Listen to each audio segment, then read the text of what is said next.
Hey all, welcome to our channel. నేను మీ Hariswari Lokesh. I hope all are doing good. మీరందరూ ఇప్పుడు ఆరోగ్యంగా సంతోషంగా ఉండాలని మనస్ఫూర్తిగా కోరుకుంటూ ఇవాళ వ్లాగ్ స్టార్ట్ చేసేద్దాం. ఇవాళ వచ్చేసి సండే. మేము ఇవాళ విద్రాస్వత టెంపుల్కి వెళ్దాం అనుకుంటున్నాం. ఇది బెంగళూరు నుంచి ఒక 80 కిలోమీటర్స్ అయితే ఉంది. అంటే కన్సీవ్ అయినప్పటి నుంచి అనుకుంటున్నాం వెళ్ళాలని, ఎక్కడికి ట్రావెల్ చేయడానికి కుదరలేదు.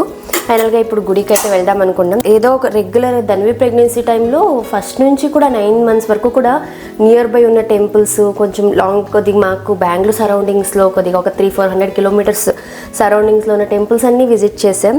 ఈసారి కూడా అవేవి మిస్ చేయకూడదు, మళ్ళీ అలాగే వెళ్ళాలి అని అయితే అనుకుంటున్నాం. ఇంకా మన ఆయన అయ్యప్ప స్వామి దర్శనానికి వెళ్ళినప్పుడు అక్కడ నెయ్యి తీసుకొస్తారు కదా, ఆ నెయ్యిలో ప్రసాదం చేసి గుళ్ళో ఎక్కడైనా పంచి పెడితే మంచిది అనేసి అయితే అంటారు. అందుకే ఇవాళ ఎలాగో టెంపుల్కి వెళ్తున్నాం. అలాగే ఇది ఇరుముడిలో బియ్యం తీసుకెళ్తారు కదా, ఆ బియ్యంలోంచి కూడా కొంచెం తీసుకొస్తారు. దీంతో ఇవాళ చక్కెర పొంగల్ చేద్దాము, ఎలాగో టెంపుల్కి వెళ్తున్నాం కదా అనుకున్నాను. ఇంకా బ్రేక్ఫాస్ట్కి వచ్చేసి కట్టె పొంగల్ చేసి నైవేద్యాన్ని ప్రసాదానికి చక్కెర పొంగల్ అని అయితే అనుకుంటున్నాము. మేము మా ఫ్రెండ్స్ ఫ్యామిలీ కలిసి వెళ్తున్నాము. సో వాళ్ళు లంచ్ ప్రిపేర్ చేస్తామన్నారు, నేనైతే బ్రేక్ఫాస్ట్ ప్రిపేర్ చేస్తున్నాను. ఈ కట్టె పొంగల్ చేయడానికి నేను ఒక 1.5 గ్లాస్ అంతా బ్రోకెన్ వీట్ తీసుకున్న, దాలియా వస్తుంది కదా ఇది. అలాగే ఒక 1 గ్లాస్ పెసరపప్పు తీసుకొని నేను నైట్ డ్రై రోస్ట్ చేసి పెట్టుకొని ఉన్న దీన్ని బాగా వాష్ చేసుకొని 1:3 రేషియోలో, అంటే ఒక గ్లాస్కి 3 గ్లాసుల వంతున వాటర్ వేసుకుంటే పర్ఫెక్ట్గా సరిపోతుంది. మనకు ఈ పొంగలి కొంచెం వాటర్ ఎక్కువే ఉండాలి, మళ్ళీ కొద్దిగా చల్లగా అయ్యే కొద్దీ గట్టి పడుతూ ఉంటుంది. రైస్తో కూడా చేయొచ్చు, కానీ రైస్ కన్నా కూడా ఈ బ్రోకెన్ విత్ దాలియాతో చేస్తే హెల్త్కి మంచిది, టేస్ట్ బాగుంటుంది. దీనిలోకి రుచికి సరిపడినంత ఉప్పు, అలాగే ఒక 1 టీ స్పూన్ అంత జీలకర్ర, కొద్దిగా పసుపు, ఇంకా ఒక 1 టీ స్పూన్ అంతా మిరియాలు వేసుకుంటున్నా.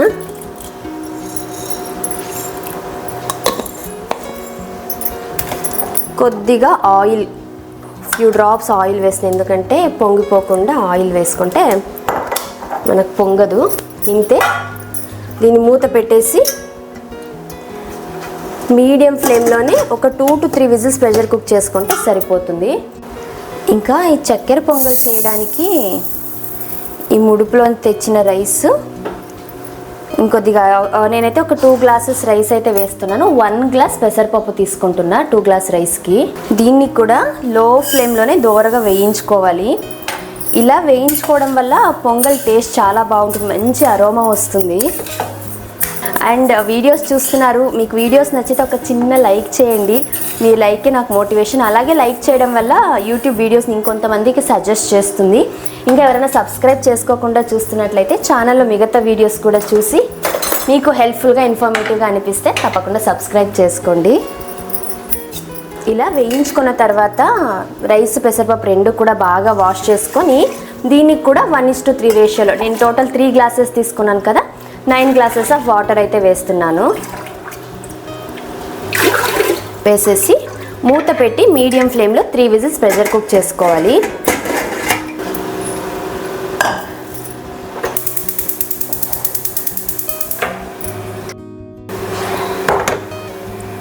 ఈ పొంగల్లోకి పల్లీల చట్నీ బాగుంటుంది. ఈ పల్లీల చట్నీ రెసిపీ ఆల్రెడీ షేర్ చేశాను నేను ఇంతకుముందే, అందుకే ఇప్పుడు రెసిపీ అయితే ఏం షేర్ చేయడం లేదు.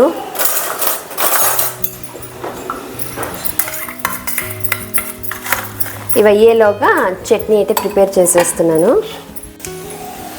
ఇంకా ఇవి అయ్యేలోగా డ్రై ఫ్రూట్స్ వేయించుకొని బెల్లం కూడా రెడీ చేసేసుకుంటా, బెల్లం పాకము. దీనికోసము ప్యాన్లో నెయ్యి వేసుకొని ఇలా మిక్స్డ్ డ్రై ఫ్రూట్స్ అయితే వేస్తున్నా. కొన్ని ఎండు ద్రాక్ష, క్యాషు, అలాగే ఆల్మండ్స్. దీంట్లోకే పచ్చి కొబ్బరిని కూడా చిన్న పీసెస్ లాగా కట్ చేసి వేయొచ్చు, బాగుంటుంది అది కూడా. ఇలా డ్రై ఫ్రూట్స్ అన్నీ బాగా వేగిన తర్వాత ఇందులోకి 3 కప్పుల బెల్లం వేసుకుంటున్నా. ఇది ఆర్గానిక్ జాగరి, కొంచెం తీపి తక్కువే ఉంటుంది, మీరు మీ తీపిని బట్టి బెల్లం అయితే వేసుకోండి. ఇప్పుడు దీనిలోకి ఒక 1 లేదా 1.5 గ్లాస్ వాటర్ వేసి బెల్లం జస్ట్ కరిగించుకుంటే సరిపోతుంది. ఇదేం పాకం రానవసరం లేదు. ఇందులోకి 2 యాలకుల్ని దంచి వేసుకుంటున్నాను. ఈ బెల్లం అంతా కూడా బాగా కరిగితే చాలు.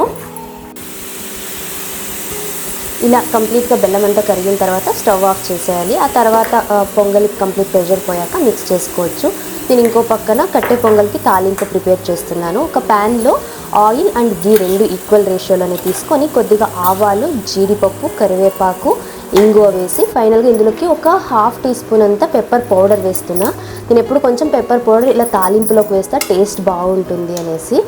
ఈలోగా ఈ చక్కెర పొంగలికి ప్రిపేర్ చేసిన రైస్ అలాగే పెసరపప్పు కంప్లీట్గా ప్రెషర్ పోయిన తర్వాత ఇందులోకి బాగా చిక్కగా ఉన్న ఒక 1/2 లీటర్ పాలను వేసుకొని అంతా బాగా మిక్స్ చేసుకొని జస్ట్ ఒక 2 to 3 మినిట్స్ కుక్ చేసుకోవాలి. మరి ఇది కంప్లీట్గా చిక్కగా అయ్యేంత కుక్ చేయాల్సిన అవసరం లేదు. ఇది కుక్ అయ్యేలోగా నేను ఈ కట్టె పొంగల్కి తాలింపు వేసి మిక్స్ చేసుకుంటున్నాను. మనం 1 గ్లాస్కి 3 గ్లాస్ వాటర్ తీసుకుంటే ఈ మెజర్మెంట్లో ఉంటుంది ఈ బ్రోకెన్ వీట్తో చేసినప్పుడు. ఇది కొంచెం పెసరపప్పు వేసి ఉంటాం కదా, చిక్కగా అవుతుంది కాబట్టి ఈ కన్సిస్టెన్సీలో ఉంటేనే తినడానికి బాగుంటుంది. కొంచెం లేట్ అయినా కూడా ముద్దగా అవ్వకుండా అయితే ఉంటుంది. ఇప్పటి వరకు మీరు ఎప్పుడు కూడా బ్రోకెన్ వీట్తో పొంగల్ చేయలేదు అంటే ఒక్కసారి ట్రై చేయండి, చాలా టేస్టీగా ఉంటుంది. మా ఇంట్లో అయితే రైస్ చాలా తక్కువ యూజ్ చేసేది పొంగల్కి, ఎప్పుడు ఈ బ్రోకెన్ వీట్ ఇష్టంగా తీసుకుంటాం, అంత టేస్టీగా ఉంటుంది. ఇంతే సింపుల్ కట్టె పొంగల్ అయితే రెడీ. ఇలా ఈ చక్కెర పొంగల్కి పాలు వేసి 2 మినిట్స్ కుక్ చేసుకున్నాక మనం ముందుగా ప్రిపేర్ చేసుకున్నాం కదా బెల్లం సిరప్, అది కూడా వేసి బాగా మిక్స్ చేసుకొని జస్ట్ ఇంకొక 2 మినిట్స్ కుక్ చేసుకోవాలి అంతే. ఇది కూడా అగైన్ ఇందులో పెసరపప్పు ఉంటుంది కాబట్టి చిక్కగా అవుతుంది. అది కూడా మేము ఇక్కడ నుంచి వెళ్ళి మనకు దర్శనం అంతా అయిన తర్వాత ప్రసాదంగా ఇస్తాం కాబట్టి అలాగా మరీ చిక్కగా అవుతుంది అనేసి కొంచెం వాటరీగానే ప్రిపేర్ చేస్తున్నాను. ఇంతే సింపుల్ చక్కెర పొంగల్ అయితే రెడీ. 2 కూడా చాలా క్విక్గా అయిపోయే రెసిపీస్. ఇంకా ఈ చక్కెర పొంగల్ని అయితే ప్యాక్ చేసేసుకుంటున్నాము. దగ్గర ఇది మేము నెయ్యి ఏ దాంట్లో తెచ్చారో కరెక్ట్గా ఆ గిన్నెకే సరిపోయేంత అయ్యింది 3 గ్లాసెస్తో చేసిండేది. ఇంకా చాలామంది ప్రెగ్నెంట్ ఉమెన్కి కామన్గా వచ్చే డౌట్ ఏమంటే ప్రెగ్నెన్సీలో ట్రావెల్ చేయొచ్చా అనేసి. హ్యాపీగా చేయొచ్చు, ట్రావెల్ చేయకూడదని ఏం లేదు. కాకపోతే లో రిస్క్ ప్రెగ్నెన్సీ, హెల్దీ ప్రెగ్నెన్సీ ఉండేవాళ్ళు ట్రావెల్ చేయొచ్చు. అది కూడా సెకండ్ ట్రైమిస్టర్లో అరౌండ్ 14 వీక్స్ టు 28 వీక్స్లో మనం ట్రావెల్ చేయొచ్చు. అంటే లాంగ్ డిస్టెన్స్ కూడా ట్రావెల్ చేయొచ్చు. జనరలీ డాక్టర్స్ ఏం చెప్తారంటే ఫస్ట్ ట్రైమిస్టర్లో వద్దు అంటారు. ఎందుకంటే నాసియా, వామిటింగ్, కొంచెం వీక్గా ఉంటాము, ఇంకొంతమందికి బ్లీడింగ్ రిస్క్ కూడా ఉంటుంది. అలాగే ప్రీవియస్ మిస్క్యారేజ్ ఉంది అనేవాళ్ళు ఫస్ట్ ట్రైమిస్టర్లో అవాయిడ్ చేయమంటారు అండ్ లాంగ్ జర్నీస్ని కూడా అవాయిడ్ చేయమంటారు. ఎప్పుడే కానీ మనం ఎక్కడికైనా ట్రావెల్ చేయాలనుకుంటున్నాం, అది చిన్న డిస్టెన్స్ కానీ లేకపోతే లాంగ్ డిస్టెన్స్ కానీ ఫస్ట్ మన గైనకాలజిస్ట్ అప్రూవల్ తీసుకోవాలి. ఎందుకంటే మన డాక్టర్కే మన కండిషన్ ఏంటి, మన హెల్త్ కండిషన్ అనేది కంప్లీట్గా తెలిసి ఉంటుంది కాబట్టి వాళ్ళ పర్మిషన్ తీసుకుని వాళ్ళు ఓకే చెప్పాక ట్రావెల్ చేయొచ్చు. జనరల్లీ సెకండ్ ట్రైమిస్టర్ని సేఫ్ అనే కన్సిడర్ చేస్తారు. అండ్ ఇంకా థర్డ్ ట్రైమిస్టర్కి వస్తే ఇంకా 29 వీక్స్ దాటిన తర్వాత జనరల్లీ కొంచెం బ్యాక్ పెయిన్, స్వెల్లింగ్, ఇంకా అలాగే కొంచెం వీక్నెస్ కూడా ఎక్కువ అవుతుంది. బేబీ బంప్ పెరిగి ఉంటుంది కాబట్టి మనకు లెగ్ క్రాంప్స్ ఇవన్నీ కూడా ఎక్కువ అవుతాయి.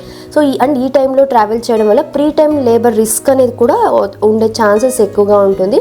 లాంగ్ డిస్టెన్స్ ట్రావెల్ చేయడం ఈ థర్డ్ ట్రైమిస్టర్లో అవాయిడ్ చేస్తే మంచిది అన్నట్టుగా అంటారు. ఇంకా రోడ్ ట్రావెల్ చేయొచ్చు అంటే కార్లో అంటే హ్యాపీగా చేయొచ్చు. ఏమంటే బెల్ట్ వేసుకునేటప్పుడు బిలో బెల్లి మన బేబీ బంప్కి కొంచెం కింద సీట్ బెల్ట్ వేసుకోవాలి. అండ్ ఎవ్రీ ఒక 1.5 అవర్కి బ్రేక్ తీసుకొని కొంచెం స్ట్రెచ్ చేయడము లేకపోతే వాక్ చేయడము, ప్రాపర్ హైడ్రేషన్ ఉండేలాగా చూసుకుంటే మన బాడీ డిహైడ్రేట్ అవ్వకుండా ఉంటుంది అండ్ మనం కూడా టయర్డ్ అవ్వకుండా ఉంటాము. నెక్స్ట్ ట్రైన్లో ట్రావెల్ చేయొచ్చా అంటే అరౌండ్ 28 to 30 వీక్స్ వరకు కూడా ట్రైన్లో కూడా ట్రావెల్ చేయొచ్చు. ఏమంటే ఎక్కువ క్రౌడ్ ఉన్నప్పుడు అవాయిడ్ చేయడం మంచిది. ఇక్కడ మెయిన్గా ట్రైన్లో వాష్రూమ్స్ హైజీన్గా ఉండవు అనేది ఒకటి ప్రాబ్లం చాలామంది ఫేస్ చేస్తుంటారు. దీనివల్ల ప్రెగ్నెన్సీ టైంలో యూరినరీ ట్రాక్ట్ ఇన్ఫెక్షన్ అయ్యే ఛాన్సెస్ ఉంటాయి కాబట్టి అదొక్కటి మనం చూసుకోవాలి. నెక్స్ట్ వచ్చేసి ఫ్లైట్ ట్రావెల్ చేయొచ్చు అంటే ఇది కూడా ఒక 28 to 30 వీక్స్ వరకు కూడా అంటే సెకండ్ ట్రైమిస్టర్ ఎండ్ అయ్యేంత వరకు కూడా ట్రావెల్ చేయొచ్చు అంటారు. మెయిన్గా మనకు డాక్టర్ దీనికి కూడా డాక్టర్తో కన్ఫర్మ్ చేసుకొని ట్రావెల్ చేయాలి.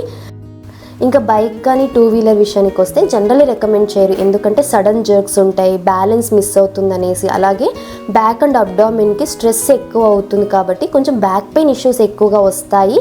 అంత అంటే సేఫ్ కాదు, కొంచెం రిస్కీ అన్నట్టుగా అంటారు. ఇంకా ప్రెగ్నెన్సీలో కంప్లీట్గా ట్రావెల్ ఎవరు అవాయిడ్ చేయాలి అని డాక్టర్స్ చెప్తారంటే బ్లీడింగ్ అని స్పాటింగ్ ఉండేవాళ్ళు, ప్లెజెంటా ప్రీవియా, లో లయింగ్ ప్లెజెంటా ఉండేవాళ్ళు, అంటే డాక్టర్ బెడ్ రెస్ట్ తీసుకోమని చెప్తారు కదా, అలాంటి కండిషన్స్ ఉన్నప్పుడు, హిస్టరీ ఆఫ్ మిస్క్యారేజ్ కానీ ప్రీటర్మ్ డెలివరీ అయిన వాళ్ళు, హై బీపీ, గెస్టేషనల్ డయాబెటీస్ అంటే కంట్రోల్ అవ్వనంతా గెస్టేషనల్ డయాబెటీస్ ఉన్న వాళ్ళు కూడా చేయకూడదు అంటారు. అలాగే సర్వైకల్ వీక్నెస్ ఉండేవాళ్ళు అండ్ మల్టిపుల్ ప్రెగ్నెన్సీ ట్విన్స్ అలా ఉంటారు కదా, వాళ్ళకు కూడా డాక్టర్స్ కొంతమంది వద్దని అయితే చెప్తారు. సో వీళ్ళు జనరల్గా ప్రెగ్నెన్సీలో ట్రావెల్ చేయకూడదని అయితే అంటారు. అండ్ ఇంకొకటి నేను చాలా వింటుండేది, కొంతమంది చెప్తారు 5th month or 7th month దాటిన తర్వాత టెంపుల్స్కి అస్సలు వెళ్ళకూడదు అనేసి. అలా ఎవ్వరూ చెప్పరు, ఎందుకంటే టెంపుల్కి వెళ్ళేదే పాజిటివిటీ కోసం కదా. సో హ్యాపీగా టెంపుల్ వెళ్ళొచ్చు మనం డెలివరీ ముందు వరకు కూడా. కాకపోతే ఎక్కువ లాంగ్ క్యూస్, స్టెప్స్ ఎక్కువ ఎక్కాల్సి వస్తుంది అండ్ వెయిటింగ్ టైం అంటే నిలబడి ఉండాల్సిన టైం ఎక్కువ ఉంది అన్నప్పుడు మాత్రం అవాయిడ్ చేసి తక్కువ క్రౌడ్ ఉండేలాంటి టెంపుల్స్కి, మంచిగా వెళ్ళగానే దర్శనమై వచ్చేస్తాము అనేలాంటి టెంపుల్స్కి వెళ్ళడం మంచిది. సో ఓవరాల్గా ప్రెగ్నెన్సీలో ట్రావెల్ చేయకూడదంటే హ్యాపీగా చేయొచ్చు. మెయిన్గా ఏమంటే మన సేఫ్టీ, కంఫర్ట్, బేబీ సేఫ్టీ కూడా చూసుకొని ట్రావెల్ చేయాలి. ఒకవేళ లాంగ్ డిస్టెన్స్ ఎక్కడికైనా వెళ్తున్నాము వెకేషన్ అలాగంటే ముందుగానే మనం అక్కడ అకామిడేషన్ అంతా ప్లాన్ చేసుకొని ఫుడ్ అవైలబిలిటీ కూడా ముందే చూసుకొని వెళ్తే ఎలాంటి రిస్క్ అనేది ఉండదు. సో ఇది నాకు తెలిసిన ఇన్ఫర్మేషన్ అయితే ప్రెగ్నెన్సీలో ట్రావెల్ చేయడం గురించి. సో మీకు ఇంకా ఏమైనా డౌట్స్, క్వశ్చన్స్ ఉంటే మీ గైనకాలజిస్ట్ సజెషన్ తీసుకోవడం మంచిది. ఇంకా మేమైతే బ్రేక్ఫాస్ట్ చేసుకొని బయలుదేరే ముందు తెలిసింది ఆ రోజు పల్స్ పోలియో డ్రైవ్ జరుగుతుందనేసి. మా అపార్ట్మెంట్లో వచ్చేసి 11 o'clock అలా వచ్చి వేస్తామన్నారు, కానీ లేట్ అయిపోతుంది 11 వరకు ఉంటే అనేసి మేము బయలుదేరి ఆన్ ద వే హాస్పిటల్లోనే పిల్లలకి పోలియో డ్రాప్స్ అయితే వేయించాము. ఈ పోలియో డ్రాప్స్ గురించి అవేర్నెస్ ఎంతగా క్రియేట్ చేస్తున్నారంటే టోల్ ప్లాజా దగ్గర వేస్తున్నారు, అలాగే హాస్పిటల్కి, అలాగే మేము గుడికి వచ్చిన తర్వాత ఇక్కడ కూడా ఎంతమంది వచ్చి అడుగుతున్నారు పోలియో డ్రాప్స్ వేయించారా లేదా, వాళ్ళు చూపించండి ఫింగర్కి ఆ మార్క్ ఉందా లేదా అని అడిగి మరీ వేస్తున్నారు. అంతగా ఒక అవేర్నెస్ క్రియేట్ చేస్తున్నారు. చాలా హ్యాపీగా అనిపించింది, ఎవరు మిస్ అవ్వకూడదు అనేసి. ఆ రోజు నేను కూడా ఇన్స్టాగ్రామ్లో అలాగే యూట్యూబ్లో కూడా పోస్ట్ షేర్ చేశాను. సో ఎంతో కొంతమందికి అంటే ఎవరైనా తెలియని వాళ్ళు మిస్ అవుతారు అన్నట్టుగా. సో ఇవి వాళ్ళ ఇమ్యూనిటీకి చాలా మంచిది పోలియో డ్రాప్స్ వేయించడము. ఇంకా మేమైతే గుడికి వచ్చేసాము. జనరల్లీ సండేస్ అంటే టెంపుల్స్లో రష్ ఎక్కువగానే ఉంటారు, అందులో ఈ టెంపుల్ సండే ఎక్కువ మంది వస్తూ ఉంటారు.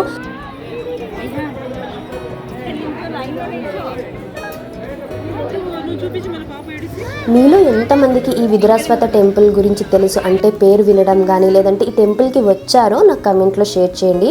మాకైతే ఈ టెంపుల్ చాలా దగ్గర, అరౌండ్ ఒక 80 kilometers ఉంది బెంగళూరు నుంచి. ఒక హాఫ్ డే ట్రిప్ లాగా రావచ్చు సండే కానీ వీకెండ్స్ అలా అనుకుంటే. ఈ టెంపుల్ హిస్టరీ ఏంటి అంటే విదురుడు కురుక్షేత్ర యుద్ధం తర్వాత ఆయన మనసు బాలేక ఇలా వచ్చినప్పుడు ఇక్కడ ఆయనకు ఒక స్వామి చెప్పారంట, మీరు అశ్వత్థ వృక్షాన్ని ఇక్కడ నాటితే మీ మనసులో ఉన్న బాధలన్నీ వెళ్ళిపోతాయంటే అప్పుడు ఆయన ఇక్కడ అశ్వత్థ వృక్షాన్ని నాటారు అనేసి అయితే అంటారు. అందుకనేసి ఈ టెంపుల్కి విదురాశ్వత్థ టెంపుల్ అని పేరు వచ్చింది అంటారు. ఈ అశ్వత్థ వృక్షంలో బ్రహ్మ, విష్ణు, మహేశ్వరులు ముగ్గురు కూడా కొలువై ఉంటారు. ఇక్కడ వచ్చేసి అశ్వత్థ నారాయణ స్వామి ఉంటారు. ఈ టెంపుల్ యొక్క విశిష్టత ఏంటి అంటే ఎవరికైనా పిల్లలు పుట్టడం లేదు అంటే చాలా కాలంగా పిల్లల కోసం అనుకున్నా పుట్టట్లేదు అనేవాళ్ళు, లేదా పిల్లలకి ఏమైనా హెల్త్ ఇష్యూస్ ఉన్నాయి అనుకునే వాళ్ళు ఇక్కడ మొక్కుకొని వెళ్తే ఖచ్చితంగా వాళ్ళకి మంచిగా పిల్లలు పుడతారు, పిల్లల హెల్త్ కూడా బాగుంటుంది అంటారు. అలాగే ఎవరికైతే నాగసర్ప దోషాలు ఉన్నాయి లేదంటే కలలో పాములు ఎక్కువ కనిపిస్తున్నాయి అనుకునే వాళ్ళు కూడా ఇక్కడికి వచ్చేసి పూజ చేసుకొని వెళ్తే మంచిదంటారు. అలాగే ఇంకొంతమంది ఏవైనా తీరని కోరికలు ఏవైనా ఉన్నాయి అనేవాళ్ళు ఇక్కడికి వస్తే వాళ్ళ కోరికలు నెరవేరాయి అంటారు. ఇక్కడున్న మీరు చూడొచ్చు, ఇక్కడున్న నాగ ప్రతిమలన్నీ కూడా భక్తులు వాళ్ళ కోరికలు నెరవేరిన తర్వాత వాళ్ళు ప్రతిష్టాపించిండేవి. అంటే మాకు ఇలాంటి కోరిక ఉంది అనుకొని మొక్కొని వెళ్తే నాగ ప్రతిమలు ప్రతిష్టాపిస్తామనేసి అలా నెరవేరిన వాళ్ళు ప్రతిష్టాపించారంట. ఎన్ని ఉన్నాయో గుడి చుట్టూ ఎక్కడ చూసినా నాగప్రతిమలే, అన్ని నాగప్రతిమలు అయితే ఉన్నాయి. అండ్ ఇక్కడ అశ్వత్థ వృక్షము విదురుడు నాటిండేది, కొన్ని ఇయర్స్ బ్యాక్ అది పడిపోయింది. ఆ పడిపోయిన చెట్టుని కూడా ఇక్కడ పెట్టుంటారు, మనం చూడొచ్చు అది కూడా. ఇంకా మాకు దర్శనం అయితే బాగా జరిగింది. కొంచెం క్యూ ఎక్కువ ఉన్నా మూవ్ అవుతూనే ఉంటారు కాబట్టి ఎక్కువసేపు అంటే వెయిటింగ్ పీరియడ్ లాగా ఏమి ఉండదు. దర్శనం అంతా అయిపోయాక చక్కెర పొంగల్ తీసుకొచ్చాం కదా ప్రసాదంగా, అందరికీ పంచి పెడుతున్నాం. మేమేమో కానీ పిల్లలు ఫుల్ ఎక్సైట్ అవుతున్నారు. వాళ్ళకి ఇది కొత్తగా ఉంటుంది కదా ఇలా ప్రసాదం పంచి పెట్టడం. ఇవన్నీ కూడా ఎవరు కనిపిస్తే వాళ్ళందరికీ పిలిచి మరీ ప్రసాదాలు పంచి పెడుతున్నారు. చాలా హ్యాపీగా అనిపించింది. అంటే మనం రెగ్యులర్గా ఇవన్నీ చెయ్యం కదా, ఎప్పుడో ఒక్కొక్కసారి. సో ఇవన్నీ ఒకలాంటి పాజిటివ్గా అనిపిస్తాయి, చాలా హ్యాపీగా కూడా అనిపిస్తుంది. మేము చెప్పాలంటే ప్రెగ్నెన్సీ కన్ఫర్మ్ అయినప్పటి నుంచి గుడికి రావాలనుకుంటున్నాము. అంటారు కదా దేవుని అనుగ్రహం లేనిది ఏది జరగదు అనేసి. మాకు ఇంత దగ్గరుండి కూడా ఇన్నిసార్లు అనుకుని ఏదో రకంగా పోస్ట్ పోన్ అవుతూనే వచ్చింది. ఇప్పటికి ఫైనల్గా గుడికైతే వచ్చాము. చాలా హ్యాపీగా అనిపించింది. అంటే ఉంటుంది కదా ప్రెగ్నెన్సీలో ఇవి చెయ్యాలనేసి కొన్ని విష్ లిస్ట్ అయితే పెట్టుకొని ఉంటాం, అందులో ఒకటైతే నెరవేరింది. అంటే మేము ఈ గుడికి చాలాసార్లు వచ్చాము ఇంతకుముందు, కానీ ప్రెగ్నెన్సీ కన్ఫర్మ్ అయిన తర్వాత అనుకున్నప్పుడు రావడం ఇదే ఫస్ట్ టైము. యాక్చువల్గా మా పెళ్ళి కూడా ఇక్కడే జరగాల్సింది, కానీ కొన్ని కండిషన్స్ వల్ల ఇక్కడ జరగలేదు, తిరుపతిలో జరిగింది. సో ఇలా దర్శనం అంతా బాగా జరిగింది. పిల్లలు అయితే బాగా ఎంజాయ్ చేశారు. అండ్ ఇక్కడ ఆఫ్టర్నూన్స్ ఎవ్రీ డే భోజనాలు అయితే పెడతారు. ఏమంటే అరౌండ్ 12:30 to 1:30 అలా టైమింగ్ ఉంటుంది అనుకుంటా, ఒక 1 hour. మేమేమనుకున్నామంటే ఒకవేళ రష్ ఎక్కువ ఉండి క్యూ ఎక్కువ ఉండి దర్శనం అలా లేట్ అయితే, లేదా మేము వెళ్ళడమే లేట్ అయితే మళ్ళీ భోజనాలు మిస్ అవుతాము అనేసి మా ఆయన ముందుగానే ఇంట్లోనే ప్రిపేర్ చేసుకొని వెళ్దామనేసి అన్నారు. అంటే ఇక్కడ లోకల్ పీపుల్ ఏం చెప్తారంటే ఈ గుడికి వచ్చి దర్శనం చేసుకున్న తర్వాత రిటర్న్ వెళ్ళేటప్పుడు ఎక్కడ హోటల్స్లో భోజనం అయితే చేయకూడదు అంటారు. అయితే ఇక్కడ గుళ్ళో పెట్టే ప్రసాదమైనా తీసుకోవాలి, లేదంటే ఇంట్లోంచి ఏదైనా ఫుడ్ కుక్ చేసుకొచ్చి ఇక్కడ తినేసి వెళ్ళాలన్నట్టుగా చెప్తారు. సో ఇంత తెలిసిన తర్వాత ఎందుకు రిస్క్ తీసుకోవడం, అది కూడా పిల్లలు ఉన్నప్పుడు అనేసి మా ఫ్రెండ్ లంచ్ అయితే ప్రిపేర్ చేశారు. అందుకే మేము అనుకున్నాము ఒకరం బ్రేక్ఫాస్ట్ చేద్దాం, ఇంకొకరు లంచ్ ప్రిపేర్ చేద్దాం, సో దట్ త్వరగా అయిపోతుంది, త్వరగా వచ్చేయచ్చు గుడికి అన్నట్టుగా ప్లాన్ చేసుకుని అయితే గుడికి వచ్చాము. ఇదే విదురుడు నాటిన అశ్వత్థ వృక్షం యొక్క బెరడు, అది పడిపోయిన తర్వాత ఇక్కడ పెట్టారు. దాని నుంచి వచ్చిన ఇప్పుడు చిన్న మొక్కలే ఇక్కడ పెద్ద వృక్షాలుగా అయితే ఉన్నాయి.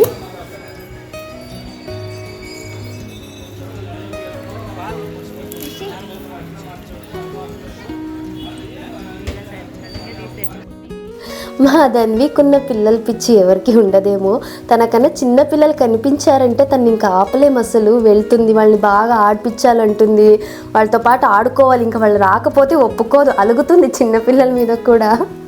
చూస్తే హ్యాపీగా అనిపిస్తుంది, కానీ నెక్స్ట్ వచ్చే బేబీతో ఎలా ఉంటుందో ఏంటని ఆలోచిస్తే మాకు భయం వేస్తుంది. ఎందుకంటే అన్నీ నేనే చేయాలంటుంది, ఇప్పటి నుంచే చెప్తుంది అమ్మ వచ్చే బేబీకి నేనే స్నానం చేపిస్తాను, నేనే లోషన్ పోయాలి, అన్నీ నేనే చేయాలి, స్కూల్కి అయితే వెళ్ళనప్పుడు ఇంట్లో ఉండి అన్నీ చేస్తాను అనేసి.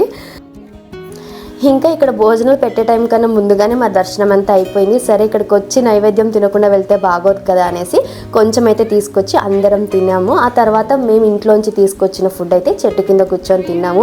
ఒకలాగా ఈ కార్తీక వన భోజనాలు చేస్తే ఎలా ఉంటుందో ఆ ఫీలింగ్ అయితే వచ్చింది. అశ్వత్థ వృక్షం కింద కూర్చొని తినడం ఇవన్నీ కూడా ఒకలాంటి పాజిటివ్ ఫీలింగ్. మనకు మామూలుగా సిటీస్లో డే టు డే లైఫ్లో ఉండవు కదా.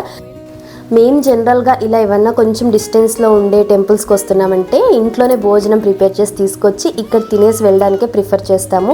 మనకు అంటే డైలీ మామూలు రెగ్యులర్ రొటీన్లో ఇలా ఉండదు కదా, అప్పుడప్పుడు కొంచెం డిఫరెంట్గా ఉంటుంది. సో ఎప్పుడు తిన్నట్టు బయట తినడం కన్నా ఈ టెంపుల్ ప్రిమైసెస్లో కూర్చొని తినడం ఒక పాజిటివ్ ఫీలింగ్ అయితే ఉంటుందనేసి ఇలా చేస్తూ ఉంటాము. సో ఇలా మా ఒక విదురాశ్వత్థ టెంపుల్ దర్శనం అయితే ఇలా జరిగింది. చాలా బాగా అనిపించింది. మీ అందరికి కూడా ఈ వీడియో నచ్చింది అనుకుంటున్నాను. అండ్ ఎవరైనా బెంగళూరు సరౌండింగ్స్లో ఉన్నారు, లేకపోతే ఇటు బెంగళూరు సైడ్ వస్తున్నాం అనేవాళ్ళు ట్రిప్ అలాగా విదురాశ్వత్థ టెంపుల్ని అయితే మిస్ అవ్వకుండా విజిట్ చేయండి. చాలా బాగుంటుంది, చాలా పాజిటివ్గా అనిపిస్తుంది. సో ఇది ఇవాల్టి వీడియో అయితే. మీ అందరికీ ఈ వ్లాగ్ నచ్చింది అనుకుంటున్నాను. మీకు ఈ వీడియో నచ్చితే ఒక చిన్న లైక్ చేయండి. అలాగే ఇంకెవరైనా సబ్స్క్రైబ్ చేసుకోకుండా చూస్తున్నట్లయితే తప్పకుండా సబ్స్క్రైబ్ చేసుకోండి. కలుద్దాం మరొక యూస్ఫుల్ అండ్ ఇన్ఫర్మేటివ్ వీడియోతో. Thank you for watching. Have a nice day. Bye.